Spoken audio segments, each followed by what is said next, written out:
മൂവാറ്റുപുഴ ആയവന ഗ്രാമപഞ്ചായത്തിലെ ജനങ്ങളുടെ ദുരിതത്തിന് പരിഹാരമാകുന്നു.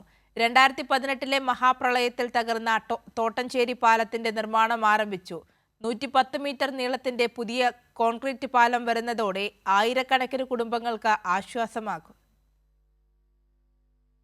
പ്രളയത്തിലാണ് ജനങ്ങളേറെ ആശ്രയിച്ചിരുന്ന തോട്ടഞ്ചേരി തൂക്കുപാലം തകർന്നത്. ഇതോടെ ദുരിതത്തിലായ ജനങ്ങൾ കിലോമീറ്ററോളം ചുറ്റിയും കടത്തുവള്ളത്തെ ആശ്രയിച്ചുമാണ് യാത്ര ചെയ്തിരുന്നത്. എന്നാൽ പുതിയ പാലം യാഥാർത്ഥ്യമാകുന്നതോടെ ഈ ദുരിതത്തിന് പരിഹാരമാകും. ആറ്റുള്ള വലിയ വെള്ളം വന്നു കഴിഞ്ഞാൽ അക്കരെ ഇക്കരെ തൂക്കം നടക്കില്ല. റേഷൻ കട അക്കരെയാണ്, അരി മേടിക്കാൻ നടക്കില്ല. വളരെ നാളത്തെ കാത്തിരിപ്പിന് ശേഷമാണ് ഇങ്ങനെ ഒരു പാലം യാഥാർത്ഥ്യമാവുന്നത്.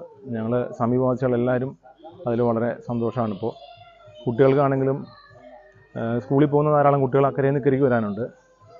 അതുപോലെ ഇക്കരയിൽ നിന്ന് പല ആളുകളും ഓരോ തൊഴിലും കാരണമായിട്ട് ബന്ധപ്പെട്ട് അക്കരയ്ക്ക് പോകാനുണ്ട്. എല്ലാവരും അതിൽ വളരെ സാറ്റിസ്ഫൈഡ് ആണ്. 8.5 കോടിയോളം രൂപ മുതൽ മുടക്കിയാണ് 110 മീറ്റർ നീളത്തിൽ പുതിയ കോൺക്രീറ്റ് പാലം നിർമ്മിക്കുന്നത്. ഇതോടനുബന്ധിച്ചുള്ള അപ്രോച്ച് റോഡും പൂർത്തീകരിക്കും. 1 വർഷത്തിനകം പാലത്തിന്റെ നിർമ്മാണ പ്രവർത്തനങ്ങൾ പൂർത്തീകരിക്കുമെന്നാണ് പ്രതീക്ഷ. ഇതോടെ മൂവാറ്റുപുഴ നഗരത്തിലേക്ക് ഏറ്റവും വേഗം എത്താനും കഴിയും. കൈരളി ന്യൂസ്, കൊച്ചി.